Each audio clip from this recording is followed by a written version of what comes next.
حضرت عمر فاروق رضی اللہ تعالیٰ عنہ کے پاس صحابہ کرام جمع ہو کے آئے.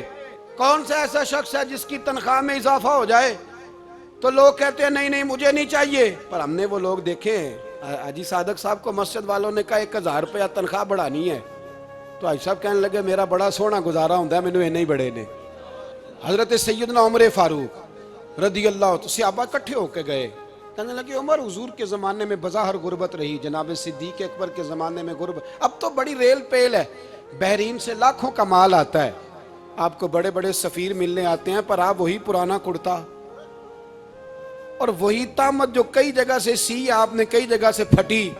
اور حضرت عمر ایک دن عید کی نماز پڑھانے گئے تھے تو ننگے پیر ہی چلے گئے. لوگوں نے کہا جوتا, فرمایا ٹوٹ گیا تھا یار, پہننے کے قابل نہیں تھا. فرمایا ننگے پیر آ گئے اور لوگ کیا کہیں گے؟ فرمایا چھوڑو, عمر کے پاؤں ننگے ہیں لیکن عمر کے کردار میں تو کوئی شک نہیں نا, پیر ہی ننگے ہیں نا, کیا ہوا؟ چھوڑو اس بات کو, کوئی پیار نہیں دنیا داری سے, دولت سے کوئی چکر ہی نہیں. حضرت سیدنا عمر فاروق رضی اللہ تعالیٰ عنہ کو صحابہ نے کٹھے ہو کے کہا, یہ ہے امت کے بیدار ہونے کے طریقے جو عرض کر رہا ہوں. کہا جناب آپ اب بڑا مال غنیمت ہے اور جس طرح ہر صحابی کا حصہ ہے آپ کا بھی حصہ ہے, تو ایک نیا کرتا ہی ڈال لیں آپ خرید کے. اب جب مشورہ ہو گیا صحابہ میں تو کہنے لگے عمر سے بات کون کرے گا؟ نیا کرتا پہننے کی عمر سے بات کس کو برا لگتا ہے جی؟ نیا کرتا کون بات کرے گا؟ حضرت سیدنا علی المرتضیٰ کا انتخاب ہوا. کہنے لگے مولا علی کی بڑی عزت کرتے ہیں, ان سے بڑا پیار کرتے ہیں, ان سے بات کرتے ہیں. تو حضرت علی کو بلایا گیا, عرض کی حضور مہربانی فرمائیں. حضرت عمر سے کہے نئے کرتے کے لیے, آپ فرمانے لگے عمر میری بڑی قدر کرتا ہے, بڑی بات سنتا ہے, پر یہ والا کام نہیں میں عمر سے کہہ سکتا, یہ کسی اور سے کہو. تو کہنے لگے آپ رہنمائی کر دیں, کس کو کہیں؟ تو جناب علی المرتضیٰ فرمانے لگے اگر حضرت عائشہ صدیقہ سے کہو گے تو عمر فوراً مان جائے گا, وہ مومنوں کی ماں ہیں. صحابہ حضرت عائشہ کے پاس, اماں جی عمر کو بلائیں, ان کو کہیں بڑے بڑے سفیر آئے ہوتے ہیں, وہی پرانے کپڑے پہن کے بیٹھ جاتے ہیں. اللہ اکبر. حضرت عائشہ نے پیغام بھیجا, فرمایا عمر کو بلاؤ. عمر فاروق دوڑے ہوئے آئے, پردے کے پیچھے حضرت عائشہ کے پاس گھٹنوں کے بل, اماں جی دیر تو نہیں کر آیا میں آنے میں؟ حکم ہو, حضور کے گھر سے پیغام آیا, بڑے بڑے سفیروں کو چھوڑ کے بھاگے. حضرت عائشہ صدیقہ کہنے لگی عمر دیکھو جائز پیسے ہوں تو اسلام اچھے لباس سے منع نہیں کرتا, اب بڑا بڑا مال آیا ہے, اب تیرا بھی حصہ ہے, تو صحابہ کرام کی خواہش ہے کہ نیا کرتا پہن لو, بڑے بڑے سفیر آتے ہیں, حرج بھی کوئی نہیں, جائز بھی ہے, کو منع نہیں. حضرت عمر نے گردن جھکا, جی اماں جی, جی اماں جی, جی اماں جی. حضرت عائشہ کہتی ہیں بات ختم ہوئی, عمر نے گردن اٹھائی تو عمر کی داڑھی آنسوؤں سے بھری ہوئی. کہتی ہے مجھے کہنے لگے اماں جی میں تو صرف مسجد میں دیکھا کرتا تھا, آپ تو مصطفیٰ کو دن رات دیکھتی تھیں, جس طرح کے کرتے آمنہ کے لال نے پہنے ہیں مجھے بھی پہنا دو, میں تیار ہوں, میں پہن لوں گا, میں تیار ہوں, پر جس طرح کے میرے نبی نے پہنے. حضرت عائشہ کہتی ہے میں پھوٹ کے روئی, میرا پلو آنسوؤں سے بھر گیا. فرماتی ہیں میں عمر کی بات سنتی گئی تو میرا پلو آنسوؤں سے, میں نے کہا عمر تو جا, تو ٹھیک ہے. فرماتی ہے عمر فاروق سلام کر کے اٹھے, امیر المومنین چلے گئے. اس کونے میں صحابہ چھپے ہوئے تھے, وہ آئے, کہا اماں جی کیا بات ہوئی؟ تو میں پھر رو پڑی. میں نے کہا کیا بتاؤں, تمہیں پرانے کرتے نظر آتے ہیں, اسے محمد عربی کے جلوے نظر آتے ہیں, اسے رسول اللہ کا رنگ نظر آتا ہے, اسے وہ غلامی نظر آتی ہے. عمر کو دنیا سے پیار, اور دنیا سے پیار نہیں تھا, دعا پتہ کیا تھی؟ یوں جھولی اٹھا کے اللہ مرزقنا شہادتن فی سبیلک وجعل موت فی بلد حبیبک. اللہ عمر کو بسترے والی موت نہ دینا, موت شہادت کی دینا, پر میں میدان میں جا کے نہیں مرنا چاہتا, مجھے رسول اللہ کے شہر میں موت چاہیے, باہر جا کے نہیں, یہی میدان لگے مدینے میں, یہی موت آئے, اسباب بنا, میں مدینہ بھی نہیں چھوڑنا چاہتا.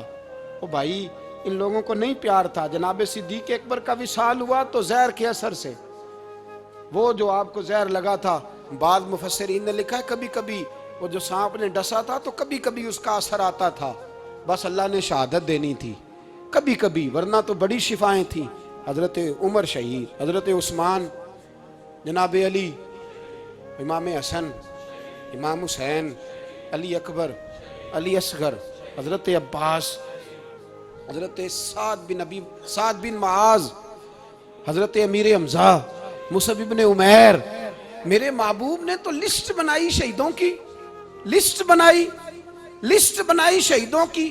شہادت سے پیار کیا رسول اللہ صلی اللہ علیہ وسلم کے غلاموں نے، پیار کیا شہادت سے، اسی لیے تو کافر اٹھ نہیں سکا کہ شہادت سے حضرت سعد بن معاذ رضی اللہ تعالیٰ عنہ کو زخم لگ گیا، جنگ سے زندہ آ گئے لیکن زخم ہے، رو کے کہنے لگے محبوبہ سارے شہید ہو گئے، میں ایسے ہی رہ گیا۔ حضور نے فرمایا نہیں، رب تجھے بھی شہادت کی موت ہی عطا فرمائے گا۔ اسی زخم میں پردہ ہو گیا۔ میرے بھائی حضرت عمر بن جموح رضی اللہ تعالیٰ عنہ 4 بیٹے لے کے احد کے میدان میں آئے، کہا محبوبہ میرے 4 ہی تھے، میں سارے لے آیا ہوں، سارے ہی قبول ہیں؟ فرمایا ٹھیک ہے۔ پھر خود بھی زرہ پہن لی، ایک ٹانگ سے لنگڑے تھے، ٹانگ چھوٹی تھی۔ حضور نے فرمایا تو نے کیوں لباس پہن لیا ہے؟ کہا حضور میں نے بھی تو جہاد پہ جانا ہے نا۔ تو حضور نے فرمایا تیرے 4 بیٹے جو جا رہے ہیں۔ تو کہا یا رسول اللہ کیا لنگڑے جنت میں نہیں جا سکتے؟ حضور لنگڑے اللہ کو قبول نہیں، میں نہیں جا سکتا۔ تو میرے نبی پاک صلی اللہ علیہ وسلم نے فرمایا نہیں، جنت تو تیرا انتظار کر رہی ہے۔ کہا حضور پھر میں بھی جاؤں گا، بچے جائیں گے تو میں بھی جاؤں گا۔ ایک بی بی احد کے دن 3 سال کا بچہ لے کے گھر سے نکلی، بیویوں کو کہتی ہے میرا خامد بھی بدر میں شہید ہوا، بھائی بھی اور باپ بھی، آج حضور نے پھر بلایا ہے، دل کرتا تھا کوئی جوان بیٹا ہوتا تو میں پیش کرتی، پر اب میرے پاس یہ 3 سال کا ہی ہے۔ بچہ لیا مدینے میں مسجد نبوی میں، حضرت بلال سے کہنے لگی 2 منٹ حضور کا دیدار چاہیے۔ نبی پاک آئے، کیسے آئی ہو؟ کہنے لگی محبوبہ میں شہید کی بیٹی، شہید کی بہن، شہید کی بیوہ ہوں، میرے پاس اب جوان تو کوئی نہیں، یہ 3 سال کا ہی ہے۔ حضور نے مسکرا کے فرمایا یہ کرے گا کیا کرے گا؟ کہنے لگی حضور سنا ہے اسلحہ تھوڑا ہے، ڈھال کی ضرورت ہے، لوہے کی ڈھال ہوتی تھی، جب تلوار آتی تھی تو آگے کی جاتی تھی۔ کہا محبوبہ میرا شہید کی اماں بننے کو بڑا دل کرتا ہے، یہ میرا 3 سال کا لے جاؤ، جب تیر آپ کی طرف آیا تو میرا بیٹا آگے کر دینا، یہ ڈھال کا کام تو دے گا نا۔ ہنستے ہوئے محبوب کی آنکھوں میں آنسو آئے، بچے کو پکڑ کے سینے سے لگایا، ماتھا چوما، فرمایا جا تیرے ساتھ وعدہ ہے قیامت کے دن تجھے شہید کی اماں کہہ کے ہی پکارا جائے گا، وعدہ ہے تیرے ساتھ تجھے شہید کی۔ میرے بھائی مرنے کو دل ہی نہیں مسلمان۔ میرے نبی پاک صلی اللہ علیہ وسلم نے فرمایا جس کے دل میں کبھی شہادت کی آرزو پیدا نہیں ہوئی، اس کے سینے میں دھڑکنے والا دل مومن کا ہے ہی نہیں، وہ تو منافق ہے۔ جو کبھی دین کے رستے میں شہید ہونے کو، میرے بھائیوں دین کو بڑی ضرورت ہے، بڑی ضرورت ہے، بڑی۔ اے خاصائے خاصان رسول وقت دعا ہے، امت پہ تیری آ کے عجب وقت پڑا ہے۔ وہ دین جو بڑی شان سے نکلا تھا وطن سے، پردیس میں وہ آج غریب الغربا ہے۔ فریاد ہے اے کشتی امت کے نگہباں، بیڑا یہ تباہی کے قریب آن لگا ہے۔ اور ایک شاعر قلم توڑ گیا، کہنے لگا تجھ سے فریاد ہے اے گنبد خضرا والے، تجھ سے فریاد ہے اے گنبد خضرا والے، کعبے والوں کو ستاتے ہیں کلیسا والے، تجھ سے فریاد اے گنبد خضرا۔ اپنے اندر دین کا درد پیدا کرو، ذوق پیدا کرو، مسلمان بن کے جینا سیکھو۔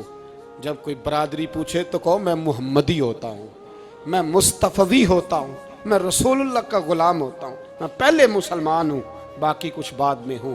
خدا را اپنے گھر میں پردہ کراؤ، خدا را رزق حلال کھاؤ، اگر پردے نہ ہوں رزق حلال نہ ہو تو جذبہ جہاد پیدا نہیں ہوتا۔ خدا را اپنے اندر انقلاب برپا کرو، دین کے لیے جینا سیکھو۔ دین بڑا تڑپتا ہے، دین بڑا روتا ہے۔ رسول اللہ آج تجارت کرنے والے ملتے ہیں، آج سیاست کرنے والے ملتے ہیں، دین والے نہیں ملتے، دین کے درد والے نہیں ملتے۔ اپیل ہے آپ سے، آج رات 2 نفل پڑھ کے اور کچھ نہ ہو سکے تو مسلمانوں کے لیے دعا ضرور کر دینا، ان کے لیے دعا ضرور کر دینا، اپنے آپ کو بیدار کرو۔ بھئی ہم تو آج تک اس لیے ڈر رہے ہیں کہ ہمارا چہرہ ہی نبی پاک جیسا نہیں بن سکا، تو داڑھی رکھنے میں بھی ہم ڈرتے ہیں، نمازی بننے، مسجد آباد کرنے میں، مسلمان کہلانے میں ابھی تک خوف ہے۔ تو بتلاؤ نا، اس سے آگے بات کب چلے گی؟ جہاد کی بات تو بڑی آگے جا کے ہے۔ بدل جاؤ، رسول اللہ کا غلام بن کے جینا سیکھو، نبی پاک صلی اللہ علیہ وسلم کی غلامی کا پٹا اپنے گلے میں ڈالو۔ یہی امام حسین کی سوچ ہے، یہی امام علی مقام کا پیغام ہے، اس کو کبھی فراموش نہ کرنا۔ امام حسین ہمیں بتا گئے سارا کچھ لٹ جائے پر دین کے اندر کوئی نقص واقعہ نہ ہونے پائے، کوئی شرابی، کوئی بے ایمان، کوئی لٹیرا کبھی اس کے سپورٹر نہ بننا۔ ہمیشہ وہ کسی شاعر نے کہا تھا، ہم سے نہ رقم ہوں گے قصیدے یزید کے۔ کسی نے کہا، کسی ظالم نے میری سپورٹ کر، میری بات کر، تو اس نے کہا ہم سے نہ رقم ہوں گے قصیدے یزید کے، کیونکہ ہم لوگ تو حسین کے سیرت نگار ہیں، ہم لوگ تو حسین کے سیرت نگار ہیں۔ یہ محرم کے جو دن ہے یہ انقلاب کے دن ہے، رونے پیٹنے کے نہیں، انقلاب کے دن، جذبوں کی بیداری کے دن، ظلم کی آنکھوں میں آنکھیں ڈالنے کا جذبہ پیدا کرنے کے دن۔ اس کو اسی رنگ میں لو۔ بندہ جس سے پیار کرتا ہے نا، وہ بندہ کبھی کبھی پھر پیار کا فائدہ ناجائز بھی اٹھاتا ہے، کبھی کبھی یہ بھی نقصان لوگ کرتے ہیں۔ پہلی بات تو یہ کہ جب پیار ہو جائے تو اس کا فائدہ جائز بھی نہیں اٹھانا چاہیے۔ جس نے فائدہ اٹھا لیا تو اس نے تو استعمال کیا نا۔ تو ہوتا ہے ہمارے گھروں میں کہ اگر بچہ اماں کے قابو میں تو پھر اماں جو دل کرتا ہے کراتی ہے، اور جو اس کو کہہ دیتی ہے پھر وہ کہتا ہے اوہو میری اماں نو آکھیا ہے، پھر وہ ڈنڈا اٹھا لیتا ہے، آؤ دیکھتا ہے نہ تاؤ دیکھتا ہے۔ یہ بھی ایموشنل کرنا ہے، کر لیتے ہیں لوگ۔ بیٹی کو بھی پتہ چل جائے نا ابا میری بات مانتا ہے، تو وہ سارے بچے کہنا سیر کرنے جانا ہے تو ابا جی کو کون منائے گا، تو کہتی ہے تسی چپ کر جاؤ، ابا جی کو میں بات کروں، اسے پتہ ہے میرے سے پیار کرتا ہے۔ اب بات کو سمجھ لیں، یہ ایک ایموشنل کرنے کا طریقہ ہوتا ہے، لوگ کر لیتے ہیں، اور وہ بندہ چونکہ پیار کر رہا ہوتا ہے تو پیار کرنے والا بہرحال کہیں نہ کہیں پھر قابو آ جاتا ہے۔ وہ استعمال بھی ہو جاتا ہے، لیکن وہ بندہ ٹھیک ہوتا ہے، کیونکہ وہ استعمال ہو بھی رہا ہے تو پیار میں رہا ہے نا، پیار میں ہو رہا ہے نا۔ سمجھ لے میری بات کو۔ حضرت سعد بن نبی وقاص رضی اللہ تعالیٰ عنہ کا نا اپنی ماں سے بڑا پیار تھا، بڑا پیار تھا اپنی والدہ سے۔ تو حضرت سعد بن نبی وقاص کلمہ پڑھ گئے، اماں جی نے بھوک ہڑتال کر دی، اسے پتہ تھا کہ میرا پتر مجھ سے پیار بڑا کرتا ہے، میں نے بالآخر منوا لینا ہے۔ تھوڑی سی آبادی تھی، ایک گھر کے اندر جو مسئلہ چھڑتا تھا نا اس کا سارے شہر کو پتہ چل جاتا تھا۔ اب کونوں میں، گلیوں میں اب باتیں بھی ہونے لگیں کہ وہ سعد کی ماں ہڑتال پہ بیٹھی ہوئی ہے، بڑا مسئلہ ہے۔ اب پریشر بڑھنے لگا۔ حضرت سعد بن نبی وقاص فرماتے ہیں کہ وہ جو میرے قریبی لوگ تھے نا صحابہ، وہ بھی مجھے کہنے لگے یار کوئی رستہ نکال، ہر چوک میں تیری بات ہوتی ہے۔ کہتے ہیں میں گھر جاتا تو گھر والے، بہن، بھائی، بچے، باپ سارے کہتے ہیں یار تیری ماں مر جائے گی۔ اب بہت بڑا ایشو ہے، ہم یہ کہہ دیتے ہیں کہ انہوں نے قربانیاں بڑی دی، لیکن آپ ذرا بات کو سمجھے نا کہ اماں بھوک ہڑتال پہ بیٹھ جائے، ایک انسان کہاں کھڑا ہو جائے گا؟ بدنامی الگ ہے، بحث الگ ہے، سیانہ بندہ، مالدار، وزادار، قبیلے والا۔ حضرت سعد بن نبی وقاص کی ماں نے 3 دن تک روٹی نہیں کھائی، پانی نہیں پیا، بے ہوش ہو گئی۔ اب جب بے ہوش ہوئی تو شور پڑا، سارا محلہ جمع ہو گیا، اب سارے لوگ کھڑے، اور بچہ وہ ہے جو ماں کی بڑی ماننے والا ہے۔ اماں کے اوپر لوگوں نے پانی شانی ڈالا، ہوش آئی تو حضرت سعد بن نبی وقاص قریب آئے، کہنے لگے اماں ایک بات کرنی ہے۔ اماں بھی بڑی مشکل سے اٹھ کے بیٹھ گئی کہ پتر ماننے لگا میرا۔ لوگ بھی کھڑے ہو گئے، مسکراہٹ بھی ہونے لگی کہ لو نہ کوئی بات ہونے لگی۔ ماں کہتی ہے کلمہ چھوڑ دے پھر مانوں گی۔ حضرت سعد بن نبی وقاص کہنے لگے اماں سن میری بات، 3 دن ہو گئے، مکے کا کوئی کونا کھدرا ایسا نہیں جس میں میری تیری باتیں نہ ہوئی ہوں، اور قبیلے کا، علاقے کا کوئی شخص نہیں، لوگوں نے بڑی باتیں کی، اور لوگ جب باتیں کرنے پہ آتے ہیں پھر اوپر تک جاتے ہیں۔ یہ بھی کہا کہ کیا دین یہ سکھاتا ہے کہ ماں بھوکی مر جائے؟ یہ بھی لوگوں نے کہا، میں نے ہر شے سنی، برداشت کی، اماں اب تو میری بات کان کھول کے سن لے۔ ماں کہنے لگی وہ کیا؟ تو حضرت سعد کہنے لگے پیدا مجھے تو نے کیا ہے، 9 ماہ تیرے پیٹ میں رہا ہوں، روٹی تیرے ہاتھ سے کھائی ہے، تجھ سے زیادہ بہتر مجھے کوئی نہیں جانتا۔ ماں سن تیری کتنی جانیں؟ اماں کہنے لگی 1۔ تو حضرت سعد فرمانے لگے تیری 1000 جان بھی ہو نا تو ایک ایک کر کے ساری نکل جائے تو میں محمد عربی کا کلمہ پھر بھی نہیں چھوڑوں گا۔ ختم ہو گئی بات۔ یہ کیا بات ہوئی؟ وہ کچا رنگ للاری والا ਜਿਹੜਾ ਚੜਦਾ ਤੇ ਲੈਂਦਾ ਰਹਿੰਦਾ।